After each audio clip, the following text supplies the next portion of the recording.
Hi viewers, welcome to my channel ராகுல் stories.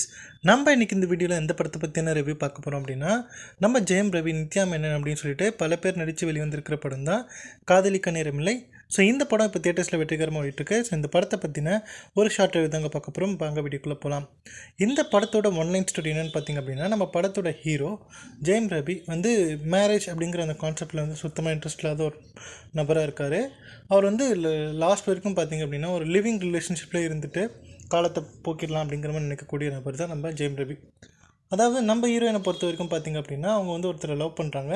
So அவங்களுக்கு பிடிச்ச மாதிரியே கல்யாணமும் பண்ணிக்கிறாங்க. கிட்டத்தட்ட ஒரு 2 வாரம் கழித்து அந்த நபரோட கேரக்டர் சரியில்லை, அவர் வந்து நம்ம தப்பான ஆளை சூஸ் பண்ணிட்டோம் அப்படின்னு நினச்சி என்ன பண்ணுறாங்க அப்படின்னா, அவரை டைவர்ஸ் பண்ணிவிட்டு தனியாக வந்துடுறாங்க. இருந்தாலுமே தனக்குன்னு ஒரு குழந்தை வேணும் அப்படின்னு சொல்லிட்டு நினைக்கிறாங்க நம்ம ஹீரோயின்.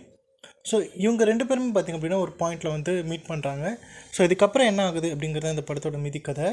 ஸோ என்னை பொறுத்த வரைக்கும் பார்த்திங்க அப்படின்னா, இந்த படம் வேறு லெவலில் இருக்குது அப்படின்னே சொல்லலாம். ஒரு நீட்டான ஒரு சூப்பரான ஒரு ரொமான்டிக் ட்ராமா அப்படிங்கிறது கண்டிப்பாக நம்ம சொல்லி ஆகணும். அதாவது இந்த 2 பேருமே வந்து ஒரு பாயிண்டில் வந்து மீட் பண்ணுவாங்க. நம்ம ஜெயம் ரவியும் சரி, நித்யா மேனனும் சரி. ஸோ 2 பேருமே பார்த்திங்க அப்படின்னா ஒரு இடத்துல மீட் பண்ணுவாங்க. அதுவே ரொம்ப க்யூட்டான ஒரு சீனாக இருக்கும். ஸோ நம்ம கிருத்திகா உதயநிதி பார்த்திங்க அப்படின்னா செம்மையாக பண்ணியிருக்காங்க இந்த படத்தில். ஒவ்வொரு சீனுமே அந்தளவுக்கு சூப்பராக இருக்குது. டெக்னிக்கலாகவும் பார்த்திங்க அப்படின்னா இந்த படம் ஒரு சூப்பரான ஒரு படம். குறிப்பாக நம்ம ஏஆர் ரஹ்மானோட மியூசிக்கை பற்றி கண்டிப்பாக பேசியாகணும். ஸோ எல்லாருக்குமே தெரிஞ்சிருக்கும் அந்த வைரலான சாங் என்ன இழுக்குதடின்னு அந்த பாட்டு. ஸோ அந்த பாட்டை தவிர இந்த படத்தில் எல்லா பாட்டுமே சூப்பரான பாட்டுகள் தான். அது மட்டும் இல்லை, பேக்ரவுண்ட் ஸ்கோரிங்காக இருக்கட்டும், பேக்ரவுண்ட் மியூசிக்காக இருக்கட்டும். ஸோ ஒவ்வொரு சீனையும் பார்த்திங்க அப்படின்னா எலிவேட் பண்ணி கொண்டு போகிறது பார்த்திங்க அப்படின்னா நம்ம ஏஆர் ரஹ்மானோட மியூசிக் தான் அப்படின்னே சொல்லலாம்.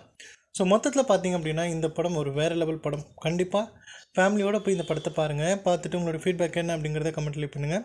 ஸோ இந்த வீடியோ பிடிச்சிருந்தால் லைக் பண்ணுங்கள், ஷேர் பண்ணுங்கள். மறக்காமல் என்னுடைய ராகுல் ஸ்டோரிஸ் அப்படிங்கிற என்னுடைய யூடியூப் சேனலை சப்ஸ்கிரைப் பண்ணிடுங்க. தேங்க்யூ.